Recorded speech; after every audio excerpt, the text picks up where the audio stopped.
জাহান বেগমের 3 জন ছেলে উচ্চ শিক্ষিত, একজন সচিব, একজন বুয়েটের শিক্ষক, একজন কানাডিয়ান এবং তার এক মেয়েও বাংলাদেশের স্বনামধন্য স্কুলের শিক্ষিকা।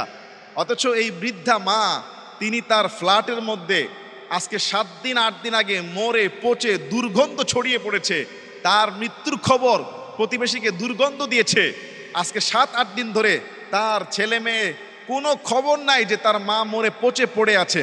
অথচ তার এক সন্তান হলো যুগ্ম সচিব, আরেকজন সন্তান হলো বুয়েটের শিক্ষক, আরেকজন হলো কানাডিয়ান লাক্সারিয়াস লাইফ লিড করছেন, আরেকজন মেয়ে হলো বাংলাদেশে একজন স্কুলের শিক্ষিকা।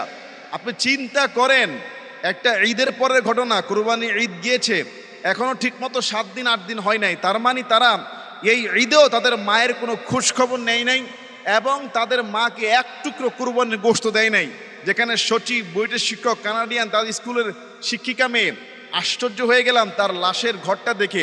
তার ঘরের মধ্যে যখন এই ফুটেজগুলো এসেছে, দেখবেন যে শুধু তার মরা দেহ না, তার রুমের যে অবস্থা দেখে মনে হচ্ছে যে পৃথিবীর সবচেয়ে বড় একটা আবর্জনার স্তূপ, সবচেয়ে বড় একটা ডাস্টবিনের একটা স্তূপ।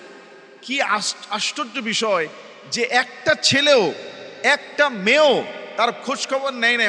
অথচ প্রত্যেকটা ছেলে, প্রত্যেকটা মেয়ে এস্টাবলিশড, হাই এডুকেটেড। আসলে শিক্ষা জাতির মেরুদণ্ড। তারা শিক্ষা অর্জন করেছে কিন্তু তাদের মনের আলোকে আলোকিত করতে পারে নাই। যদি এই ঘটনা, আমি সরকারকে বলবো এটা পূর্ণ তদন্ত করা হোক।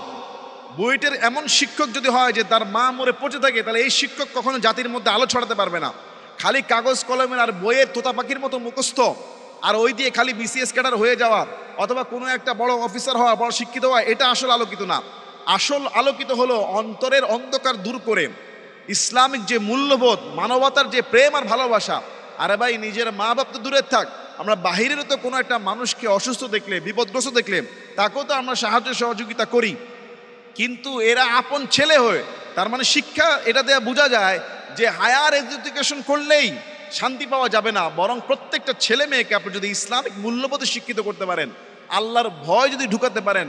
ইসলাম একমাত্র শিখায় যে পিতার কি হক, মায়ের কি হক, স্ত্রীর কি হক, সন্তানের কি হক, বোনের কি হক। আপনি ইসলামিক শিক্ষার মূল্যবোধ না থাকার কারণে এরা মানুষরূপী জানোয়ার হয়ে গিয়েছে।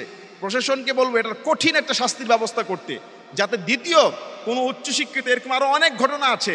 ছেলেরা হলো লন্ডনে, আমেরিকাতে বড় বড় ইউনিভার্সিটির টিচার, বড় ব্যবসায়ী, কোটি কোটি টাকার মালিক, তার মায়ের কোনো খোঁজ নাই, খবর নাই, মরে পড়ে আসে ফ্ল্যাটে, মরে পড়ে দুর্গন্ধ প্রতিবেশীদেরকে খবর দেয়।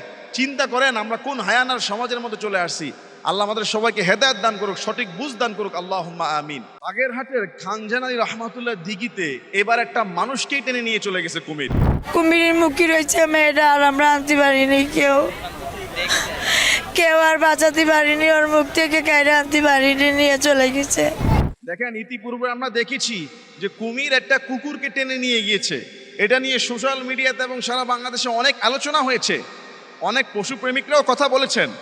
আমি বলবো এবার সেই সমস্ত পশুপ্রেমিক সহ যারা আছেন, মেহেরবানি করে শুধু রাস্তায় নামবেন না। বাগেরহাটের দায়িত্বশীল কারা, এমপি, মন্ত্রী, প্রশাসক, থানা ওসি, ওদেরকে একটু জিজ্ঞাসা করেন যে আর কতকাল হলে আপনাদের টনক নড়বে। এবার আপনার সেই কুমির একটা বাচ্চাকে টেনে নিয়ে চলে গেছে এবং সেই বাচ্চা মারা গিয়েছে। আপনি চিন্তা করেন, একটা জানোয়ার, হিংস্র, এটা একটা মাজারের পাশে পালতেছে, মানুষ সেখানে মান্যত করে মুরগি দিচ্ছে, ছাগল দিচ্ছে, গরু দিচ্ছে, ভেড়া দিচ্ছে, মাংস দিচ্ছে, আর সেখানে গিয়ে জিকির করতেছে। সেই কুমিরের সন্তুষ্টি কামনা করছে যাতে করে মাজারের যেই খানজানানী রহমাতুল্লাহ যে মাজারের পীর, উনি এতে খুশি হয়। নাউজুবিল্লাহি মিন যালিক। এদেশের প্রশাসনের কবে টনক নড়বে আমি জানি না। হ্যাঁ ভাই, টনক নাকি নড়েছে। আমি একটা খবরে দেখলাম এই বাচ্চাটা মারা যাওয়ার পরে টনক নড়েছে। এটার একটা শাস্তিও দরকার, আরও আগে টনক নড়া দরকার ছিল। যেখানে শিরকের মহা উৎসব, সিদ্ধান্ত হয়েছে বাগেরহাটের এই কুমিরকে এখন সুন্দরবনে নিয়ে ছেড়ে দেওয়া হবে, তাকে এখান থেকে সরিয়ে ফেলা হবে, সুন্দরবনে নেওয়া হবে। এই সিদ্ধান্ত যদি আরো 10-15 বছর আগে নেওয়া যেত, এই বাচ্চাটা মারা যেত না, হাজার হাজার মানুষের ঈমান নষ্ট হতো না। এখানে গিয়ে মানুষ বলে আয় আয় আয় বাবা আয়, কালা পাহাড়, সাদা পাহাড় বলে ডাক দেয়, এরপরে তাকে মুরগি দেয়, ছাগল দেয়, তার কাছে চায়, মান্যত করে, ছেলে হয় না, ছেলে হবে। শিরক, ইন্না শিরকা লাযুলমুন আযীম। সবচেয়ে বড় গুনাহ হলো, সবচেয়ে বড় জুলুম হলো শিরক করা। এই শিরকের গুনাহ থেকে বান্দাকে আল্লাহ সহজে মাফ করেন না। আল্লাহ সমস্ত গুনাহ মাফ করে দেন, কিন্তু শিরকের গুনাহকে মাফ করেন না। আল্লাহ ছাড়া পৃথিবীর কারো কাছে চাওয়া যাবে না, কারো কাছে মান্নত করা যাবে না। আল্লাহ আমাদেরকে বুঝার আমল করার তৌফিক দান করুক। আল্লাহুম্মা আমিন।